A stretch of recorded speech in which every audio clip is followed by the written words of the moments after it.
Let's talk about it. We gon' talk about it. Let's talk about it. We gon' talk about it. Let's talk about it.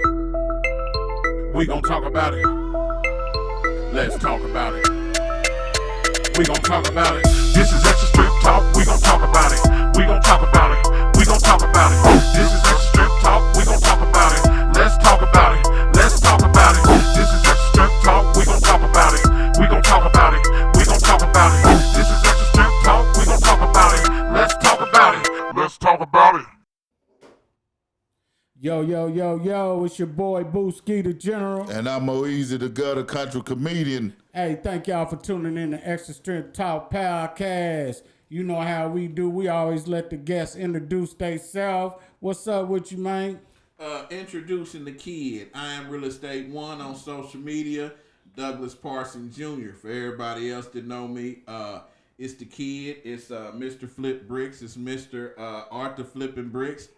It's Mr. Get Money. It's I'm glad to be here. Yeah. Hey, man, welcome to the show, man. This is DP. I call him DP, but it's Douglas Parson, the author of this fine book, The Art of Flipping Bricks. #1 bestseller. You know what I'm saying? It's on all. That says a lot. Hey, the audio book is coming. The hard copies is out. You can get them. Tell them where they can get this book at, man. Walmart.com. Okay. Amazon.com. Amazon.com. Yeah, tell them again. Booksamillion.com. Okay. Any more? I'm going to leave it at that. Y'all just go to that. Well, tell them about the audio. The audio coming. It should be here in 7 days. The audio is going crazy. It actually got music on it, too. I actually got a lot of my people on there. I got Coach K on there. Everybody know Coach K. You know, he got the best. Coach K, nap time. Hey, Coach K from QC Music. I got him on there. I got Kendra Robinson, the celebrity attorney. Sure. I got Virgil. If you done a deal in Atlanta and you spent over $1 million, Mo, you probably know Virgil. Yeah. Who else I got? I got the credit lady. You know, you're going to have your credit right. Got to have the credit right. Okay, so I got Tia, the credit lady. Okay. I can keep going, but I'm going to stop there. Okay. Right. Yeah, man. So I checked you out on your Dirty Glove Bastard, you know what I'm saying, the interview. Yeah. That was dope, man. So what's this thing about you jumping out the window as a young boy? What, you 15 years old or something? Hey, man. So, yeah, that's about when I jumped off the porch 14 or 15. Hell, you know it. Yeah, I know firsthand. You know firsthand. I actually met Boo Ski in junior high school. Yeah, for sure. So that's like 7th grade. Yeah. Middle school. Hey, what about what happened in the gymnasium? Hey, man, I'll tell this story to the day I die. So, we in John Marshall Junior High. John Marshall. Okay. Now, they took kids from all over the east side of the city and put us in there. I must say, we was bad as hell. Yeah. Like every gang in the city was in one school. It was crazy, man. And I think for the most part, East Side Vice Lords was the biggest. You know what I'm and saying? so if you wasn't that, I mean, you had to protect yourself. You know what I'm saying? But back to, I started jumping out the window when I was 15 years old, man. So, you know, I saw these guys out here hustling. They was driving the cars. You know, they had the jewelry, they had the girls, they had the haircuts. They were just the clothes. They were super fly. So it was like I saw that and I wanted that at about that age, you know. And it was like I really thought that they was not. I thought they was doing something smaller. I thought they was selling weed. Right. But when I hollered at who I saw doing this, it was like he was like weed, like. So anyway, he was telling me that, so I had to go another route. I couldn't go that route. I went another route. He gave me what I needed to sell. He gave me the pager. You know what I'm saying? Gave me my clients too, good clients. Right. Worked at the gas company, all them type of places. Good job. Yeah, they was making that money then. Yeah, so they you know, like good money with you. Eli Lilly, Chevrolet, all that. Ooh. And I ain't even gonna put him out there, believe me, we had school teachers.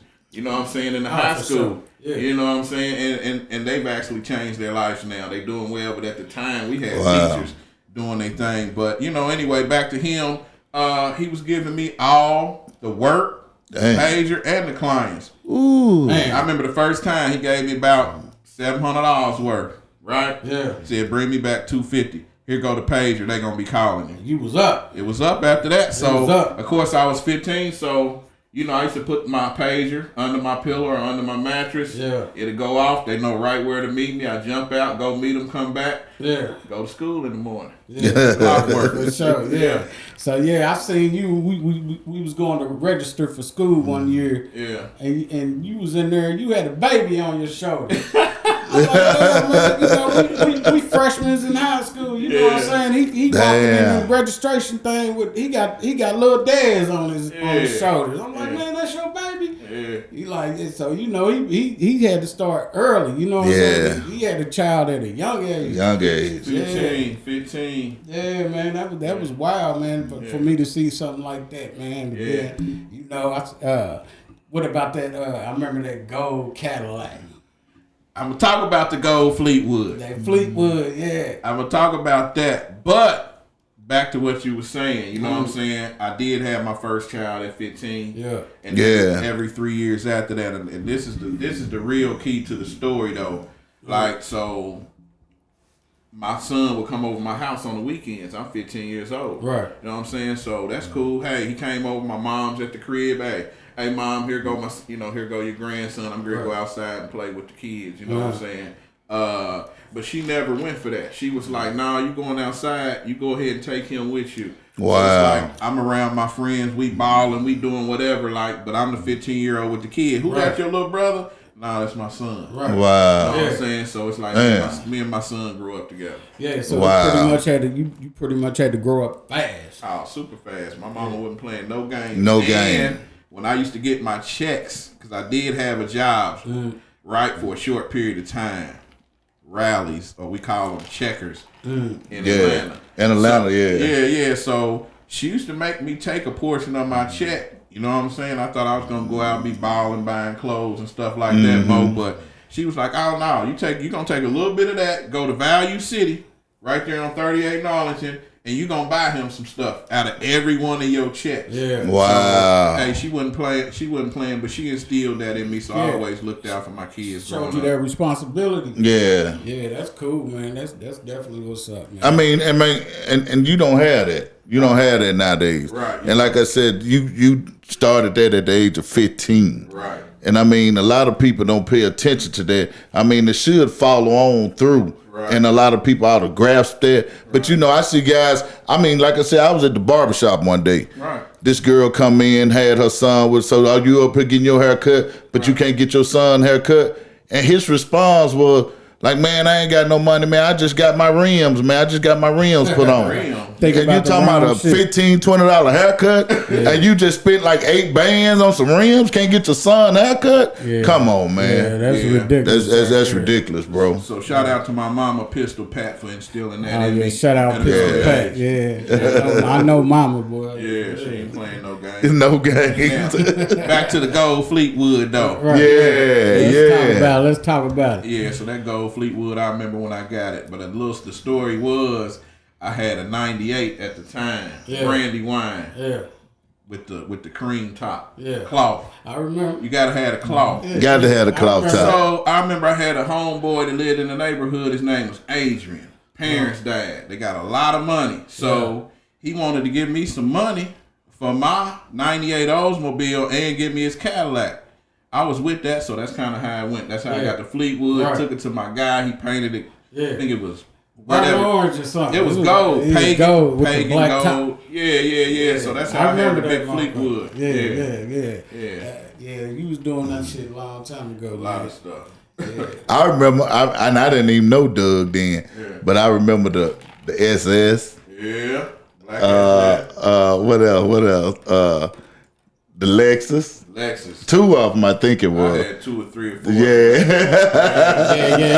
He was having them when they first came out. And the thing about Doug was, even back then, Doug was flashy because everything had all gold on it. Before they was doing all gold. They was. They was doing that. Yeah. When I started riding 20s, they wasn't riding 20s yet. I only knew about the 20s because, like, I used to deal with a rim company out of California. Oh. They was on that. I think I found them in the Low Rider magazine back then. That's where you would go check out rims. Rims and shit. Yeah.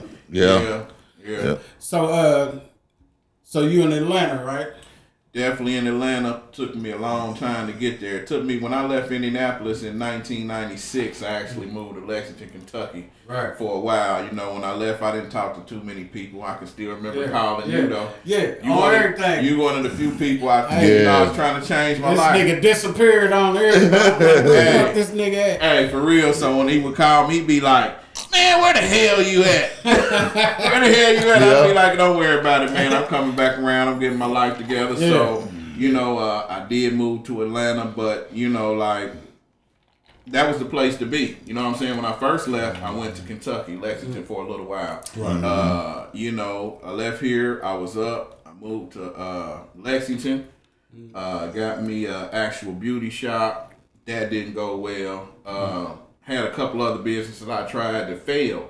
Right. You know what I'm saying? So it was like I went with money, went with cars, and I went all the way down to the bottom. Yeah. You know what I'm saying? Yeah. Went to the bottom. I went down so far. I was working at Odessa car auction. I was detailing cars and stuff. Yeah. And people, I could still remember waking up in the morning after being so high. You know what I'm saying? Up. You know what I'm saying? And I can still remember looking in the mirror every morning like, damn, man, what the fuck is going on? Like, I wasn't used to it. I hardly could go on. You know, coming from that lifestyle to doing that. Yeah, man. And then you working for people who you just feel like, not that I'm better than nobody, but how is this cat telling me what to do? Right. So that's tough too. So anyway, made it through that. You know what I'm saying? Started me a commercial cleaning business. You know what I'm saying? And God blessed me to have huge, enormous accounts with like Best Buy, PetSmart, Garden Ridge and stuff like that. So that's how I got back up. Okay. That's dope. Okay. Yeah, man. That's cool, man. So how did you transition from that into the real estate business? So I moved to Atlanta. The business was doing so good in Atlanta. Okay. The business was doing so good when I moved to Atlanta. You know, I did it for a little while, but the guy that was running my business for me was he cut corners. I never asked him to cut corners and things like that, but he cut some corners, man, and lost me some huge accounts. Oh yeah, you know what I'm saying? And that's kind of how I came up through the cleaning. Then I moved to Atlanta. He's still running my businesses. Yeah. But I be getting calls like, hey, this what's going on? This wasn't happening and this wasn't happening. And he say, man, I'm trying to save you. And I'm like, I never asked you to save me anything. Right. Because I wasn't doing nothing but cutting checks and invoices and stuff like that. I wasn't even doing nothing. Yeah. Kind of same shit happened to me with my cleaning company. Let somebody try to run it, then you know you get calls like, "Hey, they missed this, they didn't do that." They, you know what I'm saying? So I definitely know. I definitely remember that. Yeah, so man. That's kind of how I came up the second time without the dope. Yeah. You know what I'm saying? Yeah. So then I came up doing that. He fucked that up. Forgive my French, but he messed that up. Yeah. And so after that, I was at a point where I remember when I moved to Atlanta. It was a black lady, like, that I found used to have the old books with the houses in it. I forgot what they call them, little magazines. So I remember when I moved there, she was a successful lady, you know, and she took us out to see houses and stuff like that. And at the end of the day, Mo, she was like, hey, you want to come over and see my house? You know what I'm saying? Yeah. Let me call my husband, see if, you know what I'm saying? She called her husband. We was like, we'd love to see the house. Pulled up off of Camp Creek way back then, 20 years ago. And when we got to her house, she had a huge mansion, man. Wow. Sitting on the hill. They had the pool with the grotto in the back. They had racing motorcycles. They had Mercedes Benzes. When I went in the crib, they had the swirl steps. Staircasing, yeah. Then she took us down to the theater. You know, and all this type of stuff. So I never seen nobody that looked like us coming here. With that, living like that. Living legitimately. Ooh. So, you know, like she told me, hey, if you ever want to if you ever want to get into real estate, like, go get your license here and just call me. And it was like, you know what I'm saying, I was tired of what I was doing at the time. I was looking into different stuff to get into, but I Right. was like, I'm gonna try this. So I went to the school. She told me it took me 3 months. Got out. I was like, hey, I got my license. She was like, oh, okay, cool. Just come over to my house tomorrow and we get started. Come over to the big mansion. I was talking about. Yeah. And man, from day one, she showed me how to get money. Even like when she put me on through her, so I was kind of doing work for her, right? These broker price opinions, they was paying $100 a pop. I might do $100 a month, right? So anyway, when she did that, she was like, "This is my work, but I also want you to go sign up so you can get your own work too from day one." Okay. Show me how to do it. So then I was doing that for a while. Broker price opinions in real estate. You only got to have your license to do that. But I was making 6 figures doing that shit. Right. So I was doing that, got burnt out on that. But she always used to tell me, you need to be selling houses. You need to be selling houses. Right, And she just stayed on my ass about it. And finally, I was like, you know what, let me kind of focus on trying to sell houses along with, what I'm doing. So Right. that's how I kind of... Well, it definitely looked like it paid off for you. It you know paid what I'm off. saying? Yeah, man. Because like I seen where you came from and where you at right now. Yeah. Man, you like the dope game wasn't shit on what you doing now. It really you know ain't. What I'm saying? And you gonna stay free. And I'm going to stay free. You gonna stay free. So Right. yeah, man. Like I said, I seen everything firsthand. You know what I'm saying? From the ground up. So yeah, man. Yeah, you also benefited from my tutelage with real estate too. Oh yeah, for sure, for sure. Yeah, Hey, you big know time. that? Hey, we done done a couple deals together. You know what I'm saying? Yeah. So, Right. yeah, for sure. Like, That's what's up. Man, But the thing about that is with what you were saying, Doug, it's not what you know, it's who you know. And the thing about it is you got to know the right person. And you got to know a person that wasn't greedy. Yeah. Because a lot of people ain't gonna put you on like that. I helped you get money. Yeah. A lot of people just want you to always be up under them. Right. Yeah. But for her to put you up on game and for her to teach you a way to set yourself free, Exactly. Right. man, that's love. That's amazing. I mean, Didn't want just nothing imagine from if we had what more you people want. to feel that way and to do that, man. I mean, What's so crazy is whenever she used to be looking out for me, I always used to tell her, I'm sure she used to get tired of me telling her, thank you. You changed my life. You changed my life. But she always used to tell me, pay it forward. put somebody else on. Put somebody else on. Yeah. And Okay. that went a long way in my mind. She always just saying, pay it forward. When she first said it, I ain't gonna lie, I was like, hell, what that mean? Pay it forward. You know what I'm saying? but I see you caught on because I pay attention, you know what I'm saying, on Facebook, like when you would sell a house and somebody would turn somebody on to you, you always look out for them. I do. You see what I'm saying? I pay attention. You come in, you be like, here, Then, I mean, you come in, you with a bottle, you celebrate. When you sell a house, you celebrate. I mean, that's love because a lot of people don't do that. A lot of agents don't even do that. Come on, they don't man. even That's bless their that people. showing that appreciation. Yeah, man. It goes a long way because I always just felt like on the legal side, I think you're only supposed to get your clients' gifts up to maybe $100 or something like that. And people used to stand on that. You know what I'm saying? Yeah. They don't now, but I always broke that rule. I'm like, if I get in trouble for giving my clients this great gift, you know what I'm saying, then I'm gonna get in trouble. You know what I'm saying? For sure. So I always look out for my clients. It caught on a lot of stuff that I do. I see other agents do it after me, and it's not nothing against the agents. I like being a trendsetter. You know what I'm saying? So yeah, I'm kind of showing the way. So you rub a lot of elbows with a lot of famous people. You know, I see you do a lot of big deals with a lot of. You call yourself the celebrity realtor. I do. You know what I'm saying?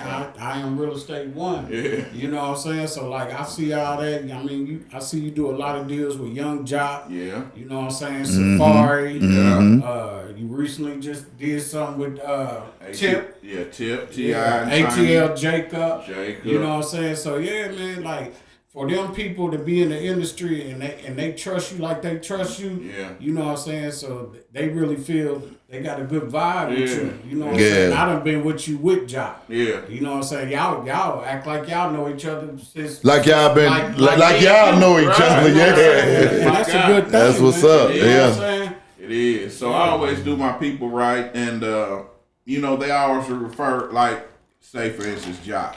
Jock referred me to Safari. You know what I'm saying?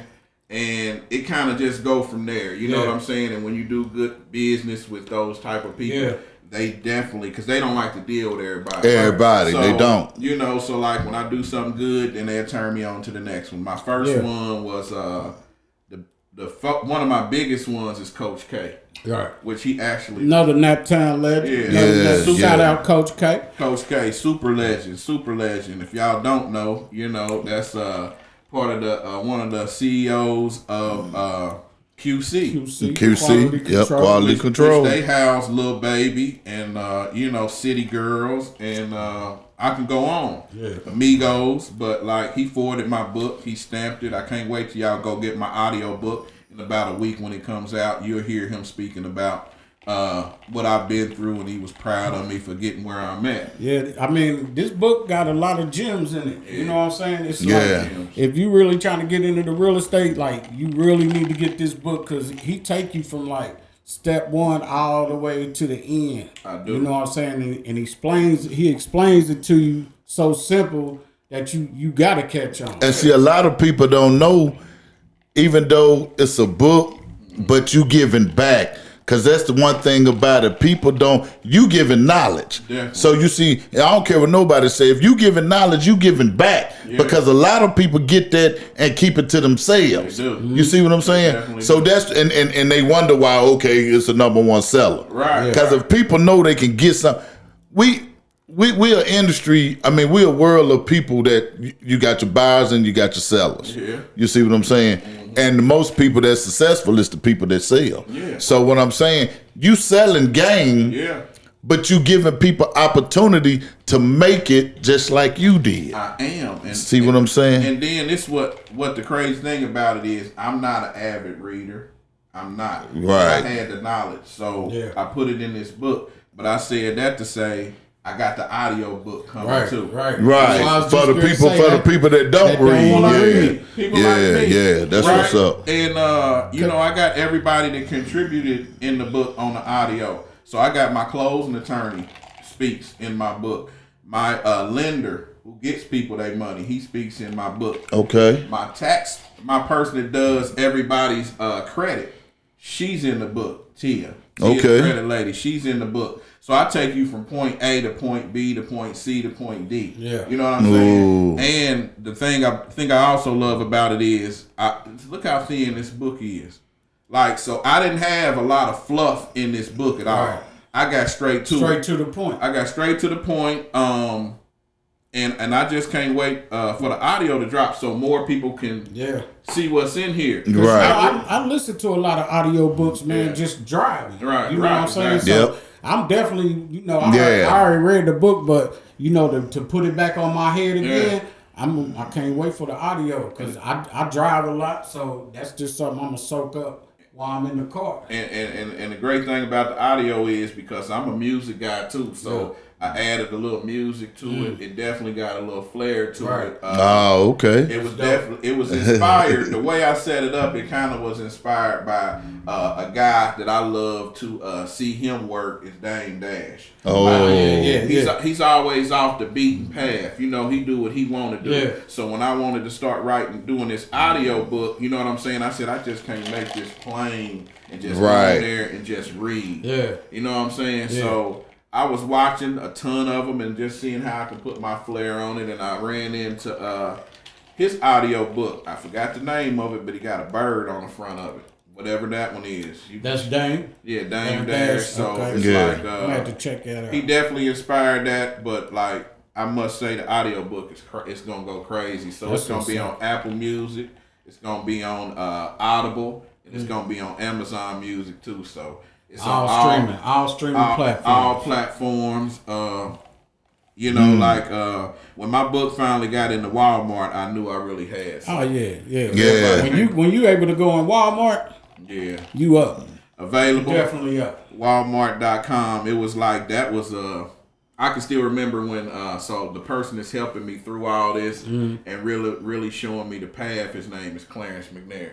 So Clarence McNair, big shout out to McNair, KD, big shout out. But like when I first started talking to him and he told me I should write the book, I was like, man, I don't even read, like that. I read what I need to read. Right. You like me, Yeah, I read what I need to read. But once he heard my story and things like that, he was just like, dude, you just gotta write this book. You gotta reach back and help them same street dudes trying to get out the game. You gotta help them girls who they dancers, you know what I'm saying? And they don't know what to do with all that extra money. That money at. Yeah, and also for like if your granny die or if your pops die and you get you $50,000 because they had a life insurance policy. Yeah. I want them people to get this book. You know what I'm saying? I'm reaching back to the dope boys. I'm reaching back to the girls. What to do with that money? Yeah, they got to do the crossover. Yeah. You know? And I definitely got some mentees. Crossover. the fucking crossover. So that's real, man. It's real. That's real. Like why sell dope your whole life? You know what I'm saying? If you got a way to get out that shit, you know what I'm saying? And you can get into the real estate and make just as much money as you making selling dope. And you ain't going to jail. Yeah, you know what I'm saying? You can sleep peaceful at night. Sleep peaceful. You know what I'm saying? You ain't worried about the Jack boys. You ain't worried about them alphabet boys and none of that shit. But you know what's wrong with a lot of these people? Cause see, I seen it when I was transitioning, when I was getting out of that life. When you change your life, I mean, like a lot of people, they think you done changed because you done. A lot of people, I'm just gonna say, a lot of people try to hold you. They do. You see what I'm saying? Because they see you doing something different. That don't have nothing to do about the man that you is. Don't get it twisted. Right. Because you see me doing something different. I'm still a man. I'm still that same man. You feel me? But see, a lot of people, they feel like if they ain't living that life and everybody's seeing them because that's where they shine. Some people feel like that's the only way they can shine. You see what I'm saying? So that's the reason why they can't stop. Some people do a bid 15 years and get out and do the same thing over again. Go right back in. Right back to it. Man, I did 90 days in the county and I told the motherfucker, you won't see me no more. They got me messed up, man. For real. No, y'all ain't gonna see me no more. Shit now, I'm gonna take it back to hey, remember me and you went to jail? I definitely remember we went to jail. Hey, so check this out. This is some funny shit. So we got weed and shit, right? Right. You had the shit in your shoe. Yeah. So they done cuffed us, right? We to go to jail. This nigga done kicked his shoe off, trying to get the weed out of his shoe. Yeah. Done kicked his shoe up under the police car. So he's standing there with one shoe on and shit. Right. So the fucking cop is like, "Where's your shoe at?" That shit was funny as hell, man. I was laughing like a motherfucker. But what's so crazy? I think that at that time we might have been getting ready to go to a concert. We was at the fairground. Girl chased us that night. Yeah, the police girl. Yeah, she chased us that night. But you wanted to go back and get your buddy. Yeah. You know what I'm saying? We done ran from the police. Yeah. We get away. We way out west. Yeah. Buddy calling, hey, I want to go to the concert. Yeah. We go back to the same area. Yeah. I didn't want to leave the homie, but that was a big mistake. Yeah. And I told you, let's go on in the concert. You did, man. We was doing too much. We literally used to be going back and forth with the police. Like literally. I look back and be like, that's super crazy. Hey, man, girl, I ain't gonna say her name, but she was a motherfucker. I know her name. I ain't even gonna call her out on her. Yeah, we don't even need her name. The old school IPD lady. You know I mean, but it always, especially on the east side. Yeah. Oh yeah. I had one pull me over every day. Yeah. Talking about Miss Thunderbird, you know you ain't wearing your seatbelt. This is my third time stopping you. I said, ma'am, I'm just gonna be honest with you. Yeah. I said, you gonna always stop me for a seatbelt because I don't wear them. Yeah. So she got curious. She said, well, I'm gonna ask you a question. Miss Thunderbird, why you don't wear them? Right. I said, I'm gonna give you an example. I got a childhood friend. He was the only one that had a seatbelt on. It was 4 people in the car. Mm-hmm. He was the only one that had a seatbelt on. He the only one died, head-on collision. He died from internal bleeding, crushed, the seatbelt crushed. Yeah, they say that shit do that. I had some more homeboys on graduation night. Mm-hmm. It was 3 of them in the car. Yeah. 2 of them had a seatbelt on. They got killed. One of them got throughout the car. He lived. He walked away with a limp. Dang. All right. My other homeboy, he was a fireman.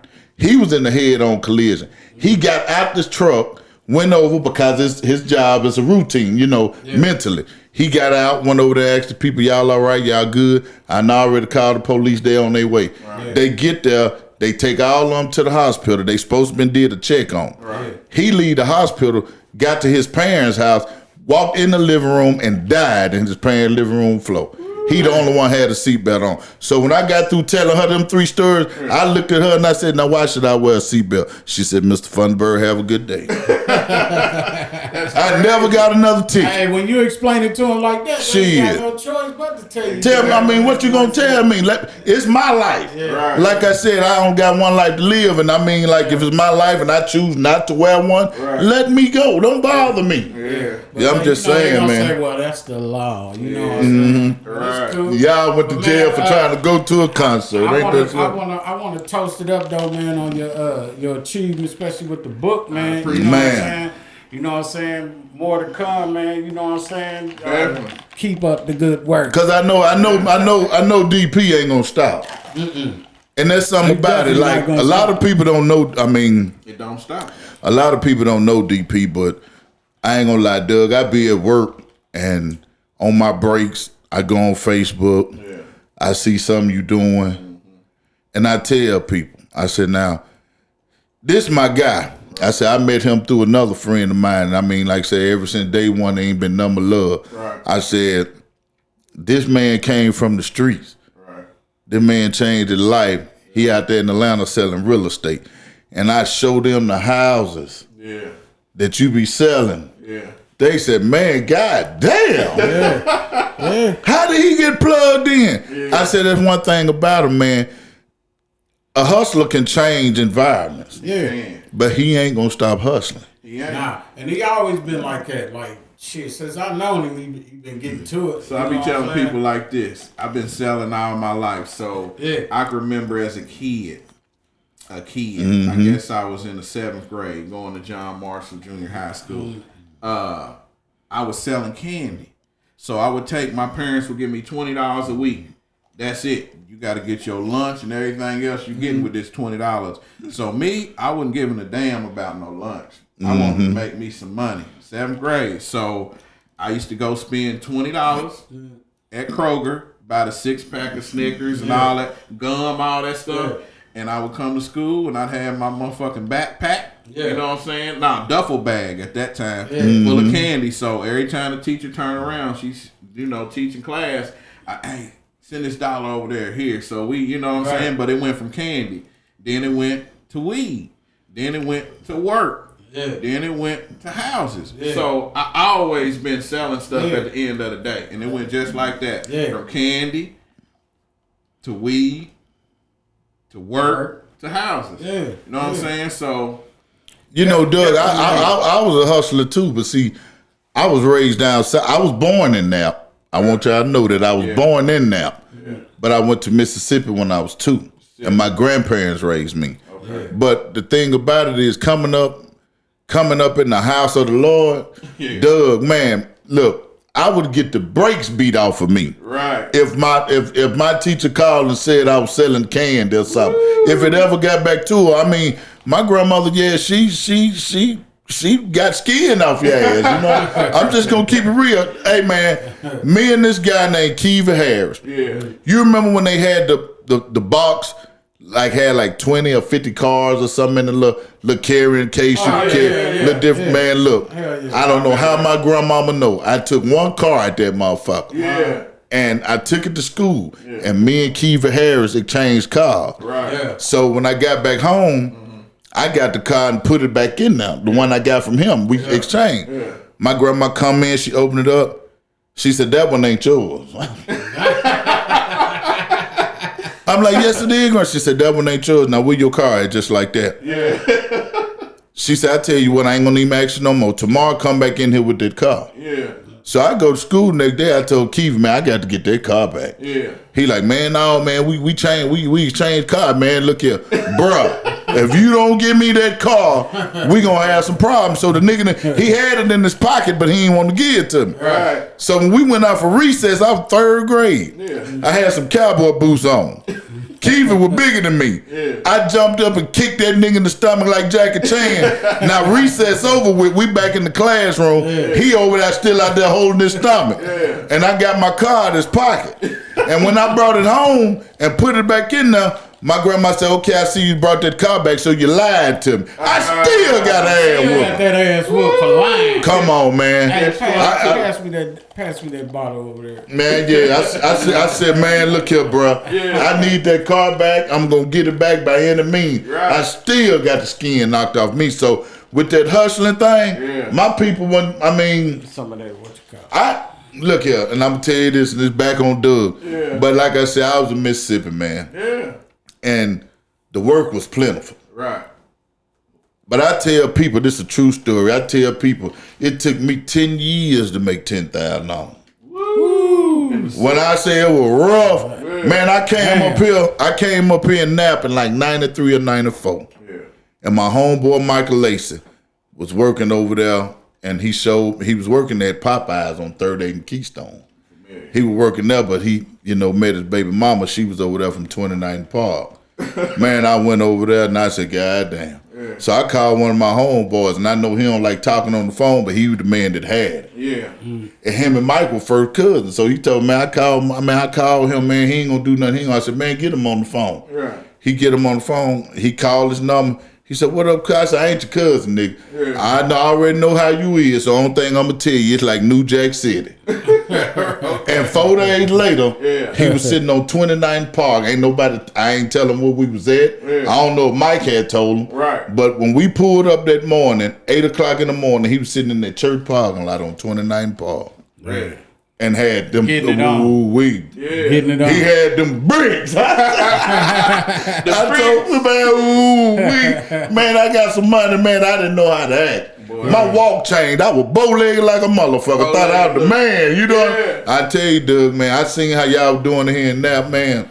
Yeah. And right today, Michael Lacey had a 72 gold Malibu. You probably didn't know he my homeboy, but anyway, Mike had a 72 gold Malibu. And man, right today, everybody talk about, I brought one of my homeboys up here. He was 18. This was like in the late 90s. Yeah. We rode 38th Street. He had a baseball cap on. That nigga was riding. He hung his head out the window, threw his cap off his head in the middle of the street, said, man, take me back to the room, man. These niggas got me sick. They were so clean. He said, man, these niggas is so motherfucking clean. Yeah. The way y'all doing them car dudes, man, car game. I tell you what, when they go to talk about California, they can talk about the hydraulics. Yeah. You see what I'm saying? They can talk about the Cadillacs and the 6.3, 6.4.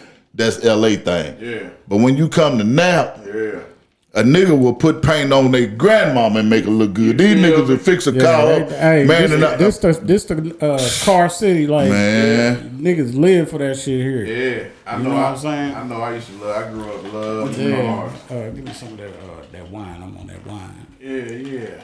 But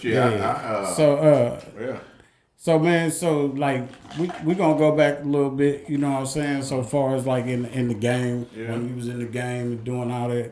Doing everything, everything, you know what I'm saying? I just, was it a rough transition, you know what I'm saying, from going from making that type of money, and then when you moved to Kentucky, you know what I'm saying, to barely even be making no money, you know what I'm saying? Because, I know, you know what I'm saying? So I seen it firsthand, and I seen the transition, how it was going down, right. You know what I'm saying? Then the transition to go to that, I already know it had to been difficult. And before you answer that, Doug, I understand what he's saying. Yeah.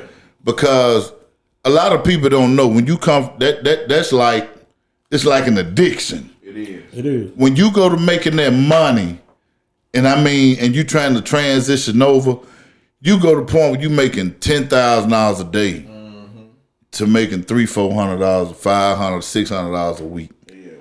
To a real man that hustle, you feel less than the man because you feel like you ain't able to do what you used to do. Exactly. So that's like taking a bottle from a baby. You know what I'm saying? It was, man. It's hard, man. I was depressed for a period of time. You know what I'm saying? It was like a dark period of time. Yeah. I can still remember the music that I was listening to at that time. Yeah. And even when I listen to that music today, it take me right back to them hard times. Yeah. And then I really be thankful when I hear that stuff. 'Cause Yeah. I'll be like, man, I remember when I was really, really down. Yeah. You know, but back to hustling, like even when I was selling candy and John Marshall, it's funny, they would catch us selling it. Yeah. Then they would take it. I forgot they had little offices in Yeah, every they little did. hall, They did. right? So that was like, you would go there like if you got in trouble. Yeah. So it was like they would take your candy to this room, and in each room they had an office. Right. And your candy would be in there. Yeah. Man, we was so bad. This is what I would do. They would literally take my candy regularly,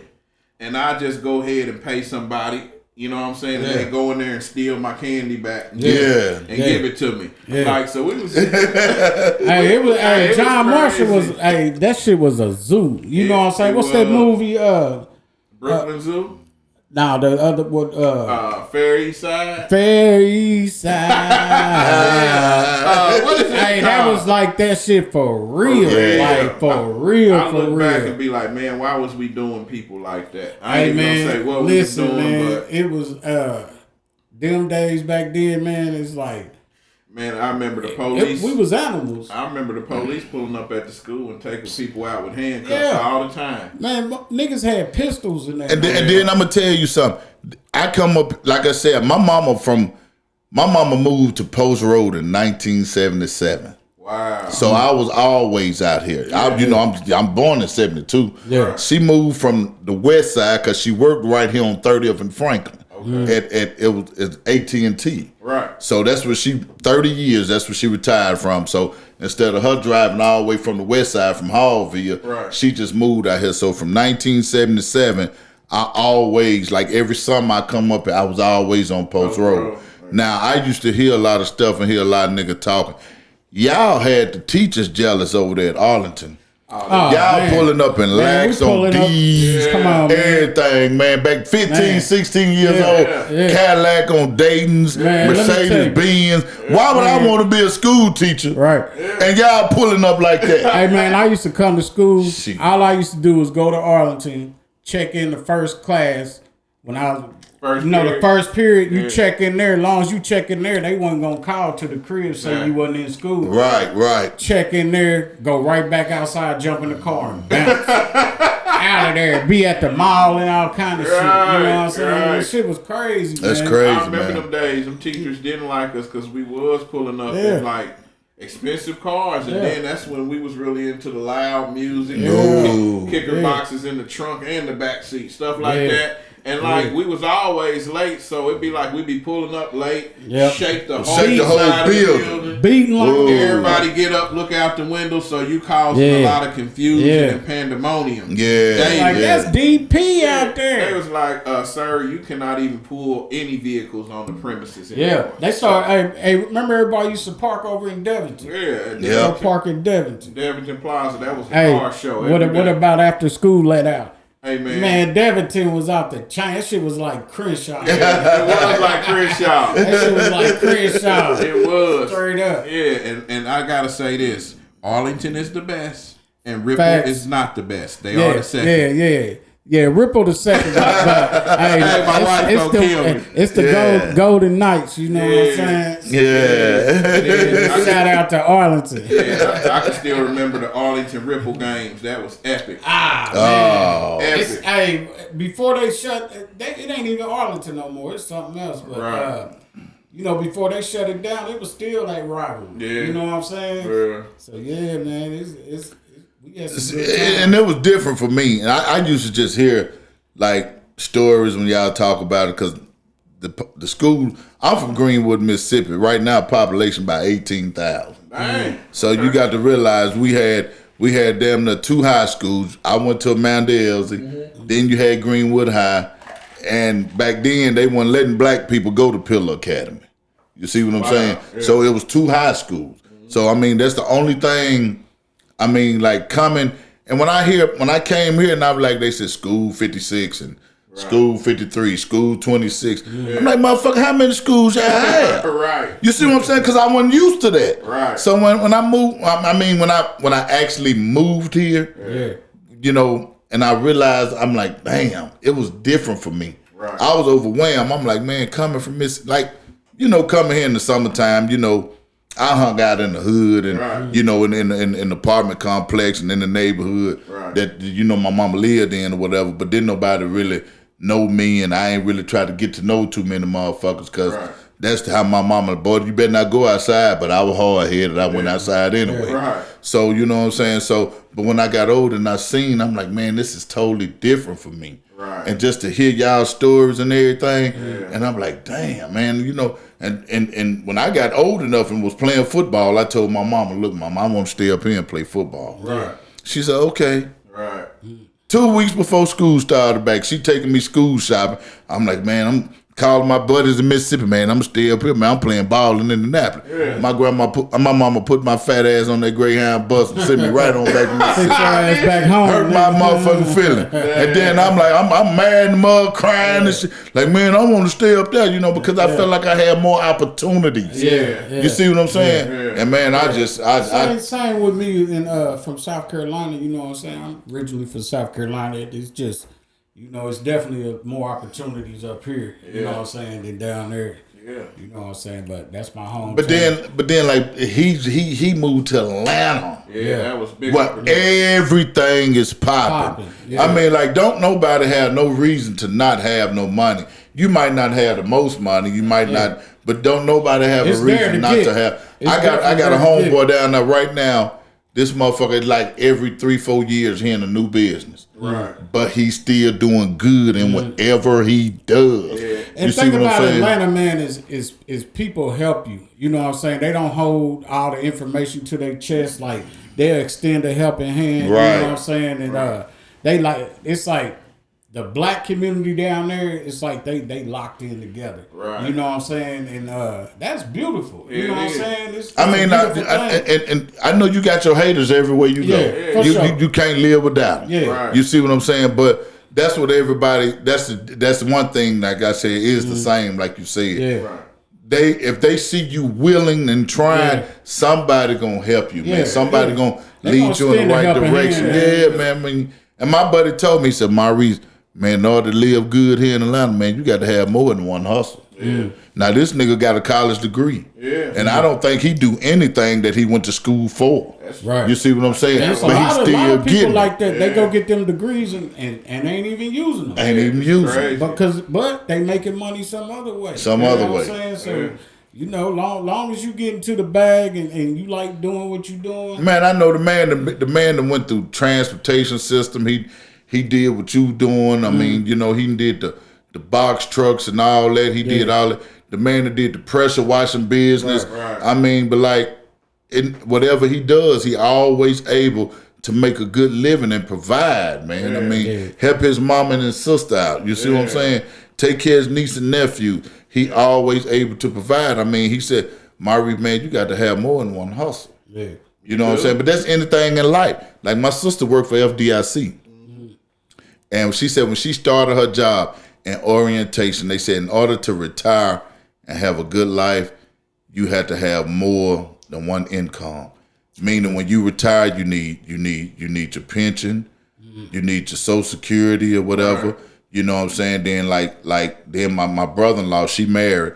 So my brother-in-law, this mug got 2 government jobs. Oh, okay. He in the military, and he done been in the military for 35 years. Oh, yeah, so he got that pension. He got that pension. You see what I'm saying? Then his savings, bank account or whatever. Then he worked for the military. Yeah. He in the military as a soldier, been there for 35 years. Now his job, because he got a degree, so now he the IT man for the military. So that's another pension. Yeah. You see what I'm saying? Yeah. So you got to set yourself up, you know what I'm saying, for the future for sure. Yeah. You know what I'm saying? But DP, so is there any like advice you want to give to like any of these dope boys or these women out here that's stripping, that's getting the money, and you know what I'm saying? Anything you want to tell them? Most definitely. You know what I'm saying? It's definitely something I want to tell them, and it's like the first thing I want to tell them, and it might sound cliche, but the first thing I want to tell them is go get my book. For sure. cause it's broken. Definitely need to get this now. Now I'm promoting this though too for real, cause like this shit is really the truth, and it's like it's gonna give you the game. It is. It's giving you the game right here, and it's not a big book. You know what I'm saying? But everything is in here is straight to the point. Right. That's what's good about it. Yeah. So the advice that I could give them is, like I said, first go get the book, but like you gotta at some point, if you a dope boy out there, like. I want to talk to any dope boy that think they gonna sell dope forever. Yeah. Right. Tell them, man. Tell them. I'm talking to you right now. I know y'all out there. I know y'all out there. Mo, they out there. But they out there. The most thing I could tell the dope boys is at some point you gonna have to stop. Rather the police pull your ass over and you get caught with the dope, you gonna stop or you gonna be locked up or whatever it may be. Yeah. Them guys is gonna be like slouched down in your bushes, waiting for you to come home. For sure.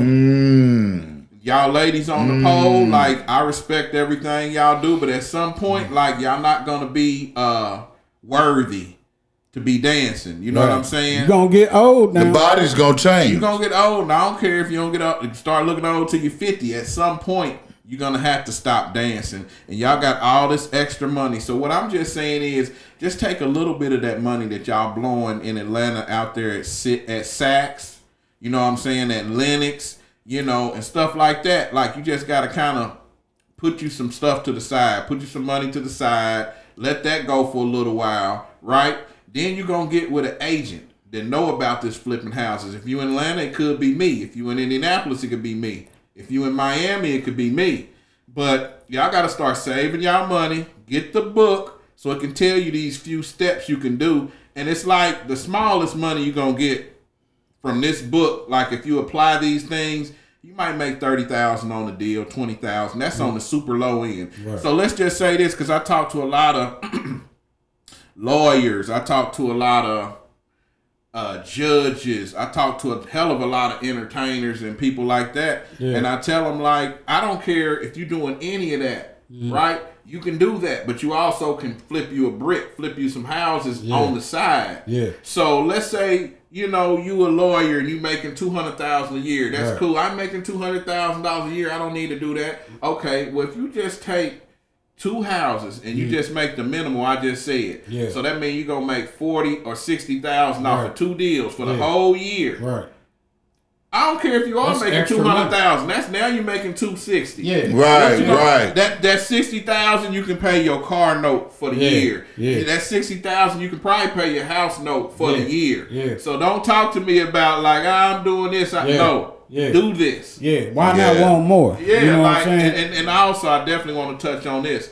A lot of people, if y'all get my book and y'all don't sell real estate, don't let anybody tell you, hey, I ain't got to get my real estate license to flip bricks, flip houses. That's fine. Mm-hmm. But I'll tell you this. If you buying a $100,000 house, right, you're the investor.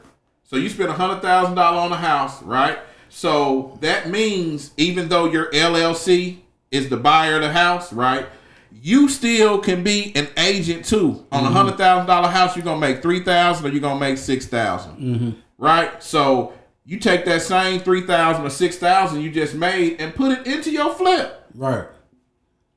Don't listen to them. Get your license and you can make. Hell, sometimes I buy flips for $300,000. I make $10,000 before I even do anything. Right. Put that same $10,000 into the repairs for the house and keep it moving. So if you're thinking about flipping, think about get your real estate license too. It only take 3 months. Or if you super smart, I wasn't super smart. I was I was an average C student at best. Right. But if you super smart, they got 2-week courses you can take and get your license. But the first thing you got to do is say, I'm going to do it. Yeah. Right. Then you look for the agent. Then you get your credit right. The good agent going to find you the deals. Then you get with a hard money lender. He going to give you the money.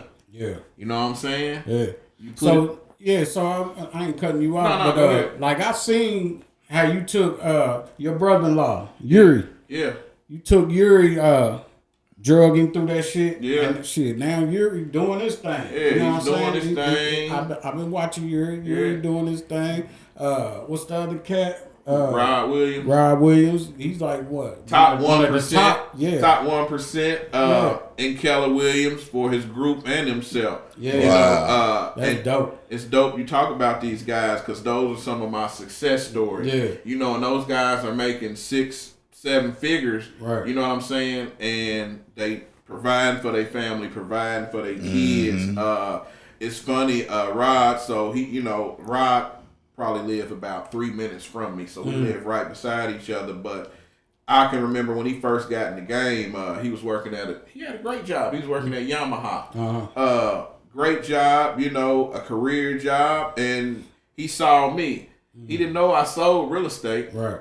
He thought I was a D-boy just because I wasn't dressing and looking like an agent. Yeah. You know what I'm saying? Yeah. But I still was an agent. So he asked me, because we was co-managing the artist at the time. I used to be in music a little bit. So he was like, man, what do you do? He came to my house. I had a big-ass house then, and I'm not dressing like a square. Right. He like, what you do? I said real estate. He couldn't believe it. Yeah. So, and then he started coming over. I started telling him about things I was doing, and before you know it, he had quit his job. Like, I was like, man, I didn't tell you to quit your damn job. You know what I'm saying? So he quit his job. It was rough for him in the beginning. I can still remember when we had an office together. So I remember still when he would be in the office working with the few clients he had, and he had a few rough patches. But now to see where he's at, top 1% at Keller Williams for teams. He has a great team.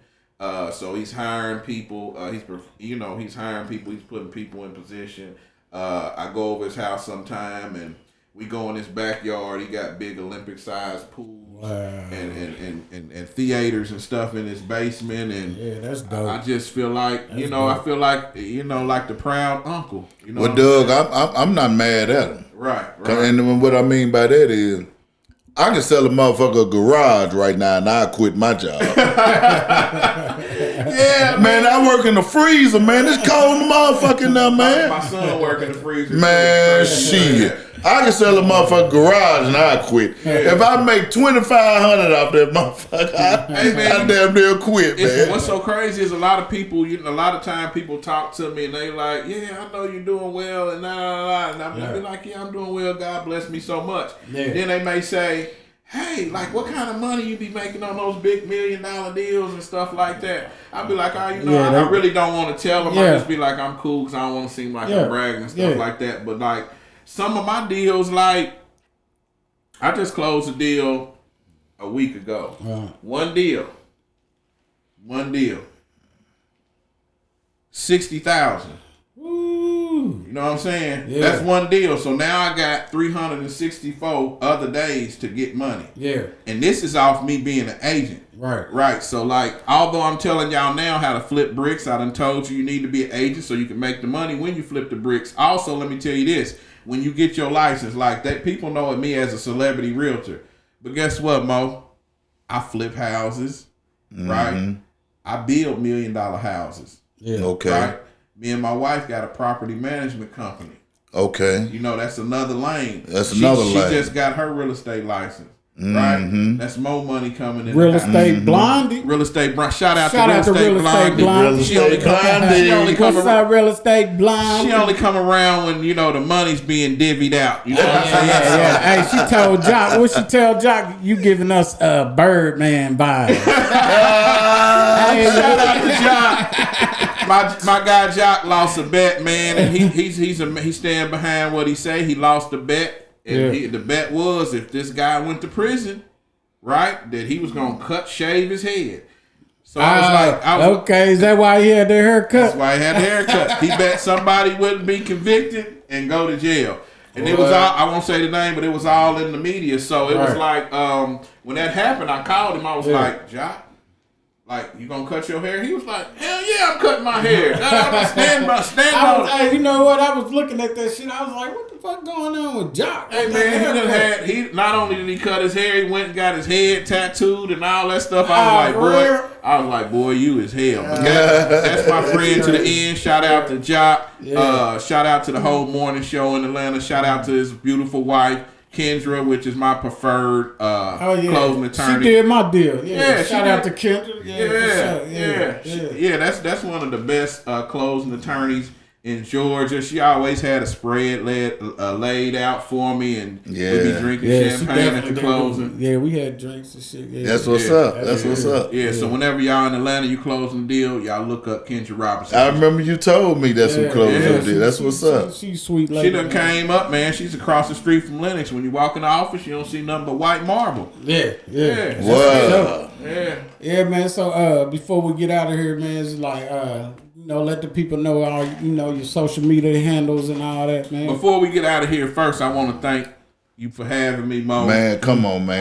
I thank Extra Strength Talk. For sure. I definitely wanted to thank my partner for life. This is my guy for life. This has been my guy since 7th grade. You know what I'm saying? He did come down to Atlanta with me for a while, but he ran his ass right back here.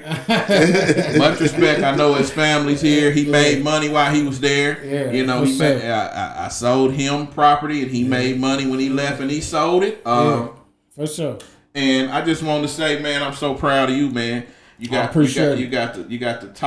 podcast going on. Sure. You got the trucking company going on. And even before that, I was proud of you when you had the store on the east side. You know what I'm saying? Sure. The record store, the candy store. And a big thing was you employed a lot of your friends. Yeah, for sure. You know what I'm saying? I used to be like, what are you doing? What are you doing? Oh, he's over that. He over that. He over that. So that's a good thing to be able to put. That's what you got to do, man. You know, try to look out for your people, man. Right, you know what I'm saying? Then, I got to thank you, because you put me up on a lot of game, and you done helped me out. You done put some bread in my pocket. You know what I'm saying? So, for sure, man. You know what I'm saying? So, we go way back. Yeah, so, man. And it's a lot of cats. Y'all always show me good hospitality when I'm in the city.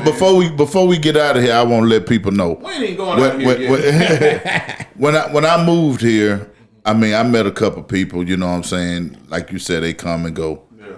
But when I met Boo, you know what I'm saying, it was different for me. Right. Because not one time, when he found out I was from Mississippi, and then he talked about him being from South Carolina, he said, man, we one in the same. Right. And from day one, this man ain't never, Doug, from day one, it was times I was down on my ass. I'm the type from Mississippi, I don't believe in asking nobody for nothing. Right. We go over to the studio. Mm-hmm. He like, man, you all right? You know what I'm saying? I'm like, yeah, you know what I'm saying? And he was like, man, you need to make some little extra bread, man. Just let me know, man. Right. You know what I'm saying? I ain't finna let you walk around here without it. You know what I'm saying? Okay, man, before we get out of here, is it any of your handles you want to shout out, any social media sites you got? I do want to drop all them handles, but one thing I always wanted to do, I just thought I would feel so away if you just drop the bombs. I wanted you to drop the bombs. Yeah, like that. You like that? Okay. Them bombs, man. I'm here to tell y'all how to get in touch with the kid. Okay. Yeah. Keep it going. We gonna drop bombs all through this. So, on the real, I just want to tell y'all this. No more applause, please. Hey, we gonna give you everything. You know what I'm saying? Hey. That's what it sounds like when the kid come through. So this is what I wanted to tell y'all. You can get with me on social media, so I'm going to lay it all out for you. So you can go to Instagram. I am real estate, the number one. I am real estate. Yeah, it's a hacker out there right now. Y'all be. If it ain't got the one on it, it's not my guy. If you don't got the one on it, it's definitely not me. Also, I got a show on YouTube. Digs with Doug. I just dropped the episode, the first episode for 2023, co-host by Real Estate Blondie. Also, what else am I on? I'm on Facebook, Douglas Parson Jr. Check me out. I'm also on Twitter. I'm Real Estate 11. So I can give it to you on Twitter. I can give it to you on YouTube. I can give it to you on IG. I'm also on TikTok. I'm Real Estate 1. I'm just getting good at the TikTok, but I'm about to take off on the TikTok. What else we got, Booski? You got Facebook. You got the Facebook. IG, you know what I'm saying? Twitter, YouTube. Whatever little platforms is out there, my man is on it. You know what I'm saying? Yeah. So I'm also hold Booski. I'm also on Extra Strength Talk. Oh, right now. With my guy, right now in the and flesh. my guy, Big Mo. You know what I'm what I'm saying? saying? Right now. Talk, we trying to go up. Hey, this is another thing too. Hold on, I gotta shout my guy out real quick. You know what I'm saying? This is my guy. You know what I'm saying? This is clothing line. What's Winners. it called? Winners. It's called Winners. And this is my guy Brian Hardiman. You know what I'm saying? This is his little shit. Yeah. You know what I'm saying? You see, it got the 42 on it. You know, 4200. You know what I'm saying? So yeah. What that stand for? 42nd. 42nd Street. 42nd. East side. Come on, man. Far East Side. Far East Side. We're talking about That's the East what's Side, up. but I definitely wanted this. My family is original from the West Side, Hallville. What's up, Hallville? We fuck Hallville in the building. What up, though? Shout out to Hallville. Shout out to Hallville. You know, shout out to my guy. He passed away. When was that? Last year. The Hall Food General. What's his name? Ooh.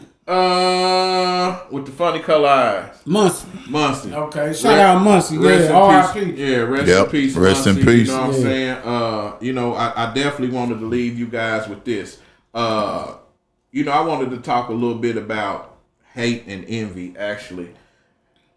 I get some of that. You know what I'm saying? And it's tough when you get that, when you truly genuine trying to help people. You know what I'm saying? So all I want to do is extend my hand out to all my street guys in Indianapolis and Atlanta too. I want to extend my hand out. Like, I know y'all see me being flashy and stuff like that, but that's just my personality. I can remember when I was a kid. And I vouch for that. Yeah. It's always been like that. Always. You know, that's just how God built me. But that's also why I feel like God put me in position, because like, people look at me, they look up to me, people, like I say, but I wanted to reach my hand out to the ones that's hating or the people that envy me, just to know, like, I'm a good dude, you know what I'm saying? If I can help you, I definitely will help you if you come to me genuinely. It's no reason to hate on me, man. I got a good heart. I love people. I don't hate on nobody. I'm definitely approachable. You know what I'm saying? I never talk down on people. It's funny. I got a homeboy. He be like, man, if anybody ever talking about me, tell them to hold on. You got my number. Just call me. You know what I'm saying? And that's kind of how I am. Like, don't talk about it. If you got something to say, you can definitely reach out to me. And it could be for whatever, but I definitely wanted to leave y'all with the game from the art of flipping bricks. This can change a lot of you hustlers' lives, man. And you know, like, I'll tell this one story and I'm gonna get out of here. So we talked about my guy Rod Williams a little earlier today. Yeah. And you know, like, I became the celebrity realtor, but I always told him, he actually got me into social media. He used to see my life and he like, man, like, your life is like a movie in real life. So he told me to get on social media. But back to what I was saying. So I can remember when I closed my first celebrity deal, which was with Prima Donna. Yeah. You know what I'm saying? If y'all know QC, she's married to P. Married to her brother. His name is Buck. But I can still remember and Coach K, who actually, you know, forwarded the book, he actually turned me on to her and said she's looking for a house. So anyway, fast forward 30 days from that, we closed on the crib. Okay. And my buddy called me, Rod. He was like, man, you finally done sold a celebrity house. This is in the beginning. I was like, yeah, you know, I'm a celebrity realtor. Yeah. He was like, I'm going to tell you something, Doug. Well, they call me Dagger. Yeah. Dagger. Yeah. From my music days, Dagger. A lot of Atlanta people know me as Dagger. He like, Dagger, man, you literally got to come. You got to become that celebrity realtor now. Like, you're really doing it. Like, you really got to be the celebrity realtor. And, you know, I'm like, man, what you talking about? You know what I'm saying? It was early on. And it was like, hey, man, you got to be the celebrity realtor. And that stuck with me for all these years. You know what I'm saying? Just little things people say. But he made me, I put him in the game. That's one of my prize people that I put in the game. When you talk about him, I could poke my chest out. Yeah. Okay. So he just embedded in my head, like, you are the celebrity realtor. You got to be the celebrity realtor. Mm-hmm. And like, I thought about it, and that's just something that stayed with me. And I really did become that person. Yeah. And I'm just saying that to say, like, when you see your friends and they trying to do stuff, you know what I'm saying? You kind of speak stuff into existence. You do. You know what I'm saying? Like, you got to do that. So I appreciate Rod Williams for doing that. I really have become a celebrity realtor. You know what I'm saying? And for sure. He's become a great person in real estate too. Another thing that we didn't get to touch on is I especially want to help these guys in Indianapolis get out of the game because, like, I'm going to be honest, like, we all had our cliques back in the 90s. You know what I'm saying? Sure. I won't name no cliques, but a lot of those cliques, like, went to prison. Yeah. Good dudes. Yeah. I love them to death, but, like, a lot of them went to prison, man. I ain't even talking about none of them that done died. I'm talking about the ones that went to prison. So, like, and they were some good guys. So I'm really reaching out my hand to Indianapolis. Like, y'all know who y'all are. Y'all went to prison. Yada, yada, yada. Y'all also doing good now. Legitimately. Yeah. So I just want to come in a little bit and just enhance that. You know what I'm saying? Like, take some of that money and flip some houses, man. Because, like, if you got your money in the bank or not, if you got your money in the bank, you definitely ain't making no money from it sitting there. I don't care if you got 100,000 in there. Yeah. You're not doing nothing. So I just wanted to say I don't hate nobody in Indianapolis. I love y'all, and I definitely want to teach y'all the way. It ain't no competition because I am who I am. Nothing around me can change that, but I do want to change some lives here. Shout out to Project Free.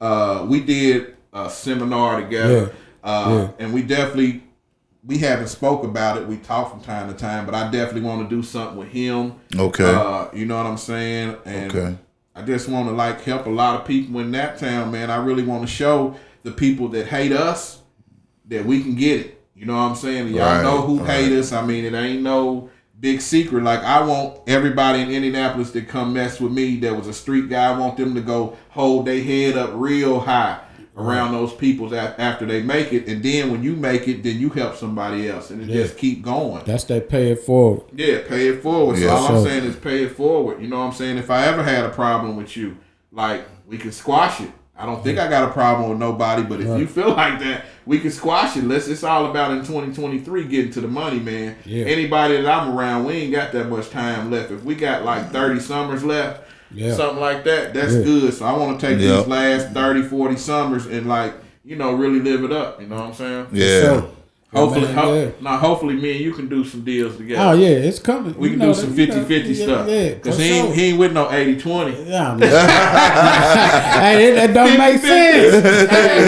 Hey, I want to do some 50-50 stuff, man. Yeah, and Mo, I hope to see you on that stage again, man. Man, you already know. We got Big Mo coming. He coming with some shit. Hey, this is one of the funniest dudes in the state. You know what I'm saying? I need to see him, man. Yeah, we got something in the works for Big Mo. You know what I'm saying? Y'all get ready. You know what I'm saying? They get ready. Shout out to the guys that have came home. You know what I'm saying? Shout out to the Wood. You know what I'm saying? Shout out, I think Bodie out. Shout out to Bodie. Hey, free Spradley. You know what I'm saying? Free Spradley. Hey, man, free Spradley, free milk. You know what I'm saying?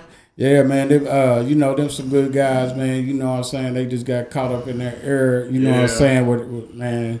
You know, that crime bill kind of fucked them up. You know what I'm saying? But, yeah, man, we definitely appreciate you sliding down on us, And I got to give one more shout out before I go. Go ahead. Shout out to Papa Bear's Chicken. Papa Bear's Chicken. Hey, we got Papa Bear's coming up He's soon. supposed to be coming in, man. He's supposed to come in. You know, he works so much. The one man army, he will not. He won't leave to get an interview. This guy won't even come to Atlanta. I told him, come down to Atlanta. You can stay with me. I'm going to take and pay for all the finest restaurants. We going to go out. We going to, you know what I'm saying? And he just will not. Hey, Indianapolis, I need y'all to go to Papa Bear's Chicken. Support his business and tell him that he does need to leave the business sometime. Yeah, he won't leave there. Yeah. I think he got a bed in the back of that. I believe he do.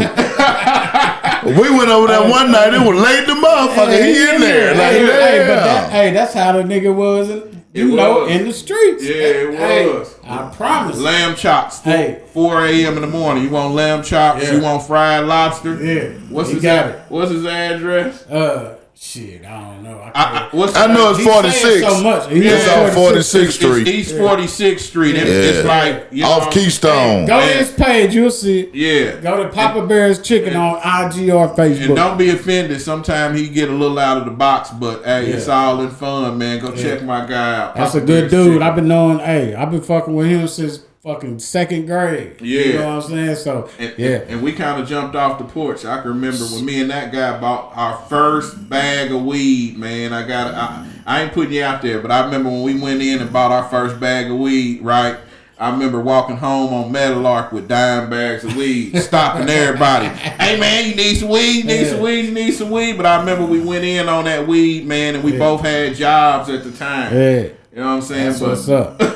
Hey, so shout out to that guy, man. Yeah. Definitely shout out to Papa Bear. Yeah, man, but like I was saying, man, we definitely appreciate you coming through, man. Yeah. Most definitely. Blessing our platform with your presence. Most definitely. You know what I'm saying? Hey, get the book, The Art of Flipping Bricks. The audio's coming soon. You know what I'm saying? Hey, that audio is crazy. It will be available on Apple Music, on Audible, and on Amazon Music. Yes, sir. Please pick it up. Pick it up. Super dope. All right, man. Appreciate you coming through, my guy. Man, I appreciate it, Doug, man. Definitely. I had Gonna see you again. Gonna see you again. All right.